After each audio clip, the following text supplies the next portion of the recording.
Anitha Pushpavanam Kuppusamy Viha YouTube channel அன்பர்கள் அனைவருக்குமே அன்பான வணக்கம்.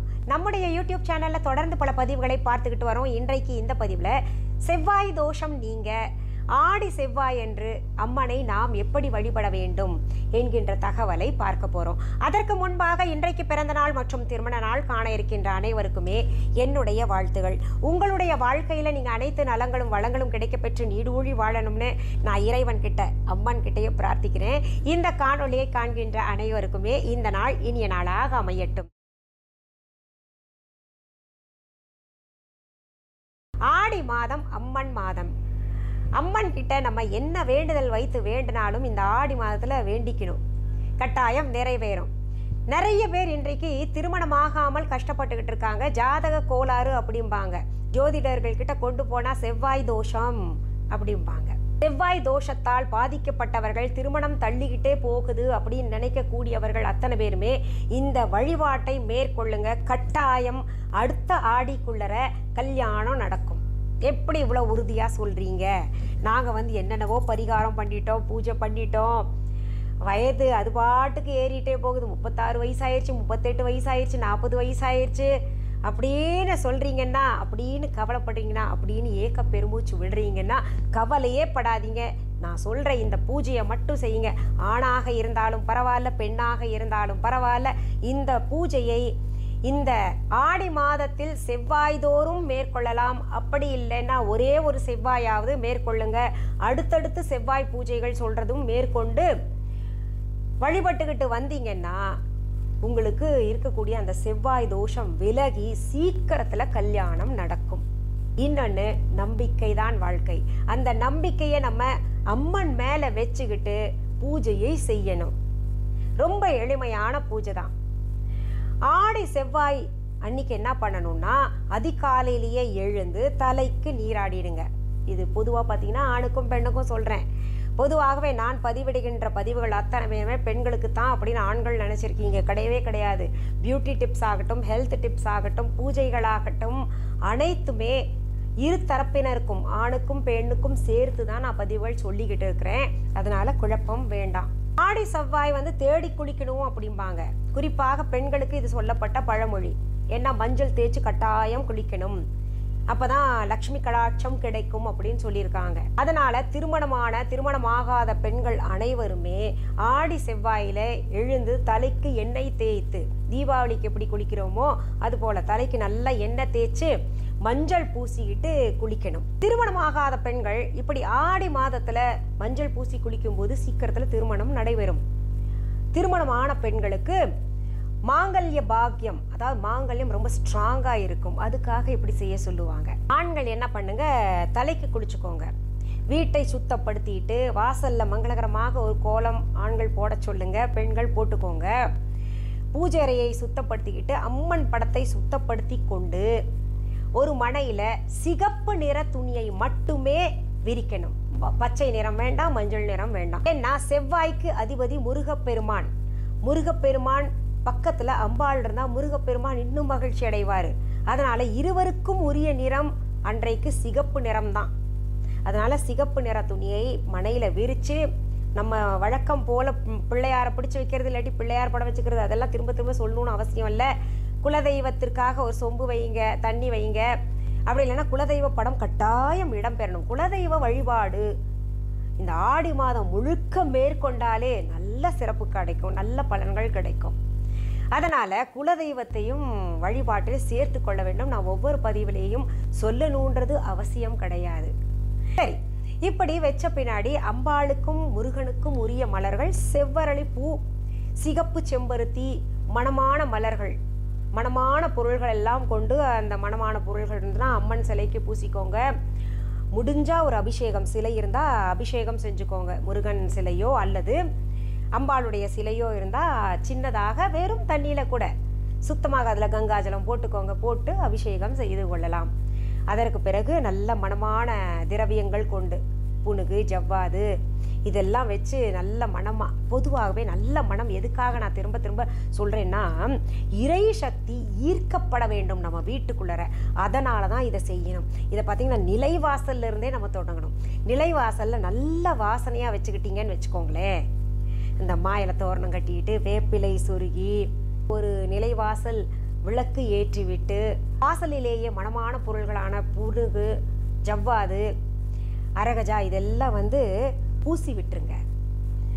இல்லைன்னா எங்களுடைய சுவாமி திலக பவுடர் இருக்கு இல்லையா, அதை பூசுங்க. அப்படியே தெய்வம் எங்கே இந்த வாசனை வருது அப்படின்னு அந்த தெய்வ சக்தி நம்ம வீட்டுக்குள்ளே ஈர்த்துக்கிட்டு, நம்ம இதனால் வச்சு ஈர்க்கிறோம் இல்லையா, அதனால் வீட்டுக்குள்ளே கட்டாயம் குடிகொள்வார். இதை நான் உணர்றேன். அதனால தான் உங்களுக்கு ஒவ்வொன்றும் சொல்லிக்கிட்டு இருக்கேன்.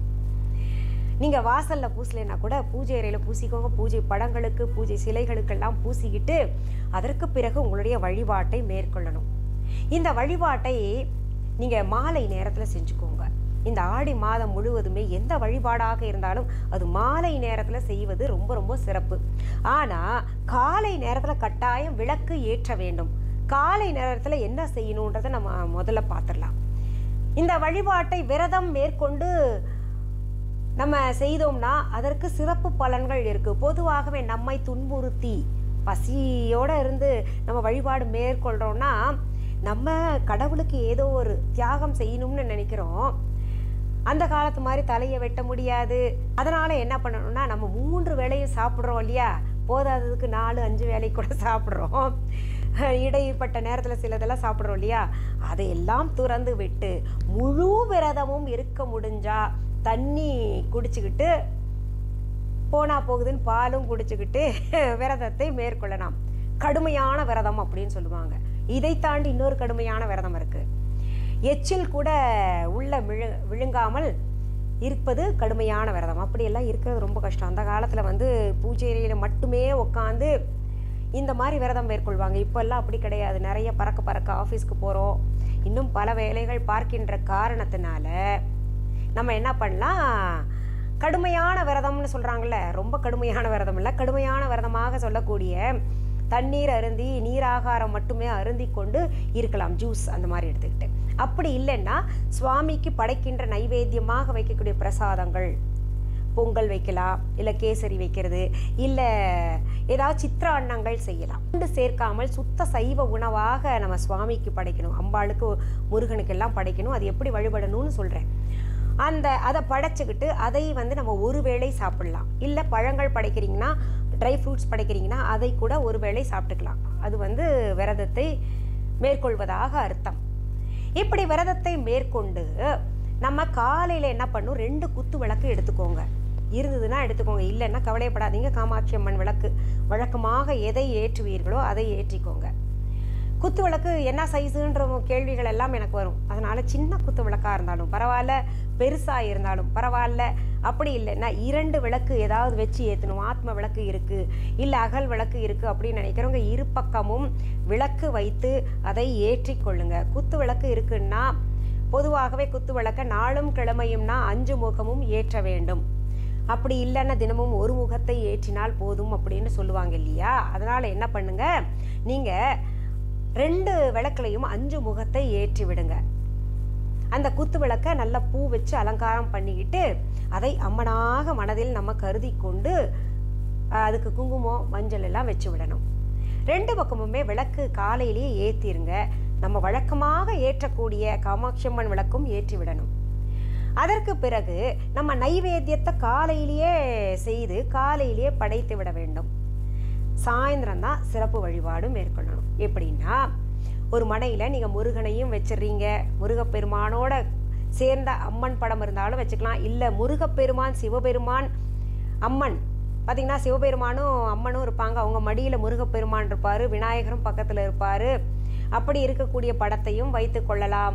அப்படி இல்லை, பிள்ளையார் இல்லைங்க, வெறும் முருகப்பெருமான் தான் மடியில் உட்காந்துருக்காங்க அப்படின்னு நினச்சிங்கன்னா அதையும் வைத்து கொள்ளலாம். வேல் வச்சுருந்தீங்கன்னா வேலையும் வச்சுக்கலாம். திரிசூலம் இருந்ததுன்னா திரிசூலத்தையும் வச்சுக்கலாம்.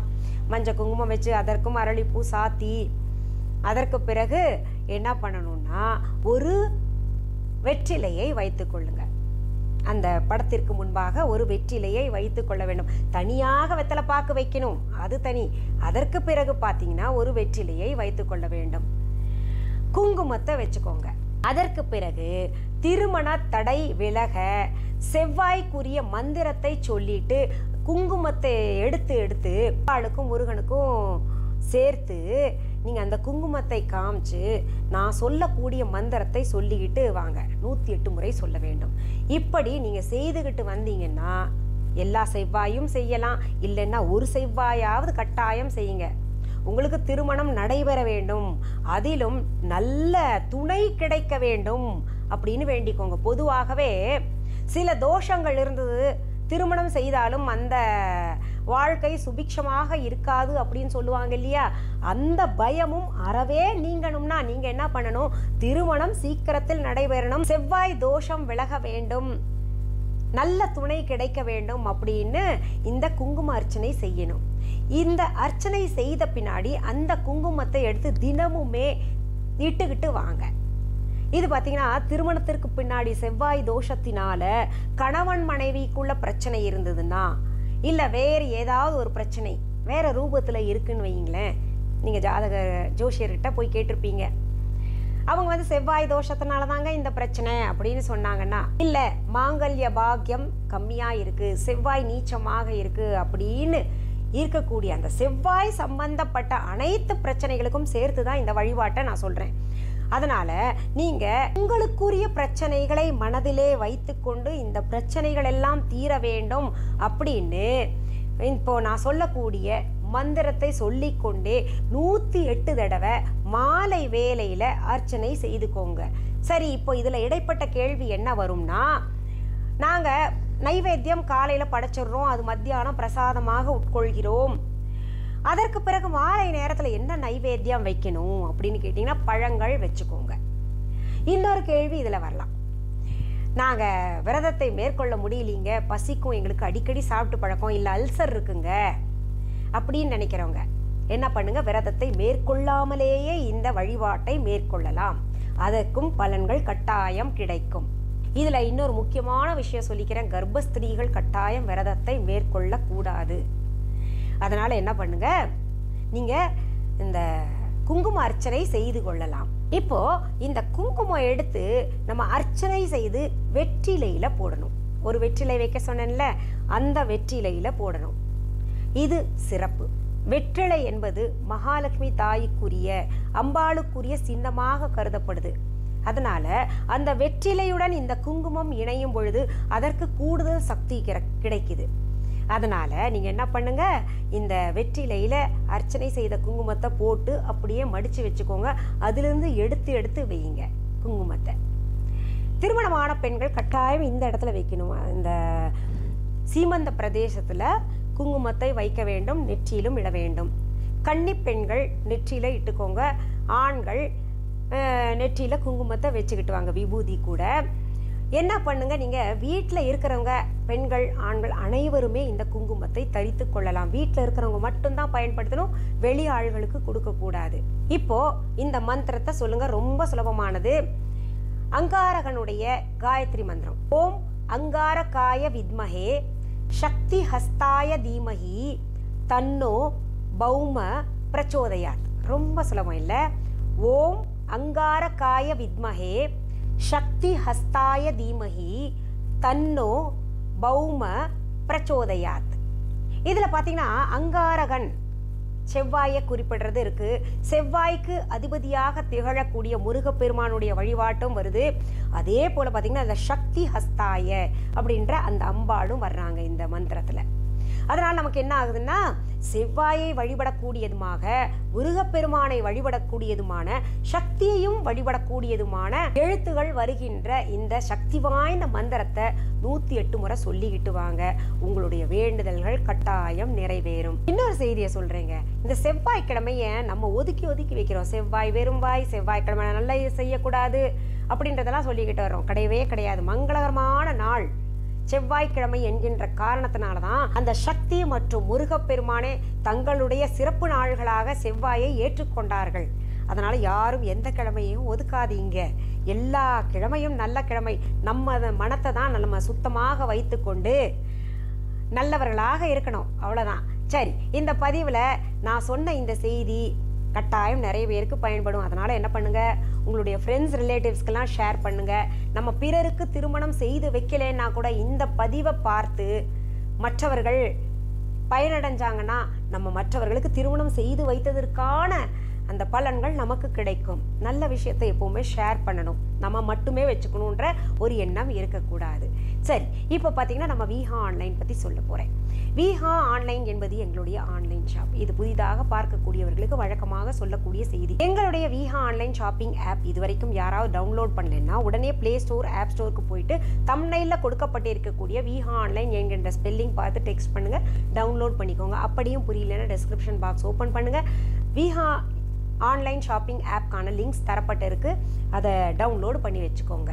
இது தவிர பொருள்கள் நேரில் பார்த்து வாங்கணும் அப்படின்னு நினைக்கிறவங்க சென்னை ராஜா அண்ணாமலைபுரத்தில் இருக்கக்கூடிய எங்களுடைய விஹா கடைக்கு வாங்க. அதற்கான ஃபோன் நம்பர், அட்ரஸும் டிஸ்கிரிப்ஷன் பாக்ஸில் தரப்பட்டிருக்கு. viha.online என்கின்ற எங்களுடைய இ-காமர்ஸ் வெப்சைட்டில் மற்றும் விஹா ஆன்லைன் ஷாப்பிங் ஆப்லையும் தரப்பட்டிருக்கு. இன்னும் சொல்லணும்னா கூகுள் மேப்லையும் விஹா ஷாப் சென்னைன்னு டெக்ஸ்ட் பண்ணிங்கன்னா அது அழகாக கைட் பண்ணி கொண்டு வந்து எங்கள் கடையிலேயே உங்களை எல்லாம் சேர்த்து விட்டுடும். இதில் இன்னும் சில தகவல்கள் நான் சொல்லணும். எங்களுடைய விஹா ஷாப்கான கிளைகள் வேறு எங்கேயுமே கிடையாது. உங்கள் ஊரில் அல்லது உங்கள் நாட்டில் என்னுடைய பெயர், புகைப்படம், வீடியோவை பயன்படுத்திக்கிட்டு அவங்க கடை தான் இல்லை அவங்க கடையிலிருந்து தான் பொருள்கள் வாங்கிக்கிட்டு வந்து எங்கள் கடையில் கொடுத்துக்கிட்டு இருக்கிறோம் அப்படின்னு சொன்னாங்கன்னா அது முற்றிலும் தவறான செய்தி. அப்புறம் எங்களுடைய viha.online இ-காமர்ஸ் வெப்சைட் தவிர, எங்களுடைய விஹா ஆன்லைன் ஷாப்பிங் ஆப் தவிர வேறு எந்த ஷாப்பிங் ஆப்லேயோ எங்களுடைய பொருள்கள் கிடைக்காது. விஹா என்கின்ற பெயர் சில மாற்றங்களோட வேற எங்கேயாவது பார்த்தீங்கன்னா அதற்கும் எங்களுக்கும் தொடர்பில்லை என்கின்ற செய்தியை உங்களுக்கு நான் தெரியப்படுத்துகிறேன். என்னோடதுன்னு நினச்சிட்டு, ஏன்னா என்னுடைய பொருள்கள் அத்தனையுமே தரம் வாய்ந்தது. எல்லாரும் சொல்லுவீங்க ஒரு 2 ரூபா கூட இருந்தாலும் நம்பி வாங்கலாம் அப்படின்னு சொல்லுவீங்க. ஏன்னா எல்லாத்தையும் பார்த்து நாங்கள் சில பொருள்கள் நல்லா இருக்காது, அதெல்லாம் அப்படி ஒதுக்கிக்கிட்டே வரோம். நிறைய நஷ்டம்தான் ஆகும், பரவாயில்ல. என்னை நம்பி வாங்கக்கூடியவர்கள் நஷ்டப்படக்கூடாது, அதனால் எந்த ஒரு மன வருத்தமும் ஏற்படக்கூடாதுன்னு பல கட்டங்கள் அதை கழித்து அப்புறம் நல்லதாக தான் பார்த்து நாங்கள் விற்பனைக்கு கொடுத்துக்கிட்டு இருக்கிறோம். இந்த போலிகள் எல்லாம் நிறையா உருவாகிட்டு இருக்குல்ல, அதை தடுக்கணுன்னா நீங்கள் என்ன பண்ணுங்கள், எங்களுடைய விஹா ஆன்லைன் ஷாப்பிங் ஆப்பை டவுன்லோட் பண்ணிக்கோங்க. அப்போது என்னுடைய பொருள்களை நீங்கள் விஹா ஆன்லைன் ஷாப்பிங் ஆப்பில் போய் ஆர்டர் பண்ணால் தான் உண்டு, அதில் பார்த்தா தான் உண்டு. வேறு எதுக்கும் தேடி போய் பார்க்கணுன்ற அவசியமே கிடையாது. நம்ம ஏதாவது போய் கூகுளில் டெக்ஸ்ட் பண்ணால் தான் வேற எல்லாம் வருது. அதை தடுக்கணும்னா நம்ம டவுன்லோட் பண்ணி தான் ஆகணும். இப்போ இன்னும் ஒரு சில முக்கியமான செய்திகள் சொல்கிறேன். அழகழகான சின்ன கபோர்டில் வைக்கிற அளவுக்கு சின்ன முருகன் சிலை இருக்குது. அப்புறம் கமண்டலம் புதுசாக நாங்கள் சேர்த்துருக்கோம். தண்ணி நான் பூஜை அறையில் வச்சுருக்கேன்ல, அது போன்ற கமண்டலம் இருக்குது. நிறைய புதிய பொருள்கள் சேர்த்துருக்கோம். அழகழகாக இருக்கும் பார்க்கறக்கு, நல்ல தரம் வாய்ந்ததாக இருக்குது. கப்போர்டில் வைக்கிறதுக்குன்னு சின்ன சின்ன சிலைகள் நிறையா வந்திருக்கு. தனி பூஜை அறைக்கில் வைக்கிறதுக்கு கொஞ்சம் நான் வச்சுருக்கேன்ல, அது போன்ற ஒரு 5 இன்ச்சஸ் இல்லை 6 இன்ச்சஸில் இருக்கக்கூடிய சிலைகள் இருக்குது. 9 இன்ச் வரைக்கும் இருக்குது. அப்புறம் நிறைய யந்திரங்கள், இப்போது செவ்வாய் தோஷத்திற்கான யந்திரங்கள் கூட அங்கே இருக்குது. முருகனுக்குரிய யந்திரம், நிறைய யந்திரங்கள் எல்லாம் புதுசாக சேர்த்துருக்கோம். யந்திரங்கள் வீட்டிலே வைத்து வழிபடலாமா அப்படின்ற ஒரு கேள்வி வந்ததுன்னா கட்டாயம் வைத்து வழிபடலாம். அது ஒரு கருவியாக இயங்கும். அதனால் யந்திரங்கள் வீட்டில் வைத்து வழிபட்டால் சீக்கிரத்தில் நமக்கு பலன்கள் கிடைக்கும்ன்றதை நான் உங்களுக்கு தெரியப்படுத்துகிறேன். நான் இதை பற்றி உங்களுக்கு ஆராய்ச்சி பூர்வ செய்தியே சொல்லியிருக்கேன். இன்னும் கூடுதல் தகவல்கள் சொல்கிறேன். ஒரே பதிவில் என்னால் நிறைய சொல்ல முடியறதில்ல. சொன்னால் நீங்கள் பார்க்க போகிறது கிடையாது. நிமிஷத்தை பார்க்குறீங்க, எத்தனை நிமிஷம் வீடியோன்னு, அதுக்கேற்ற மாதிரி தான் நீங்கள் பார்க்குறதும் பார்க்காம விடுறதும். உங்களுக்கு எது போன்ற பதிவுகள் வேணுன்றதை நீங்கள் கமெண்ட் பாக்ஸில் எனக்கு டெக்ஸ்ட் பண்ணுங்கள். அதை படித்து கட்டாயம் பதிவாக தருவேன். மீண்டும் சந்திக்கும் வரை நன்றி, வணக்கம்.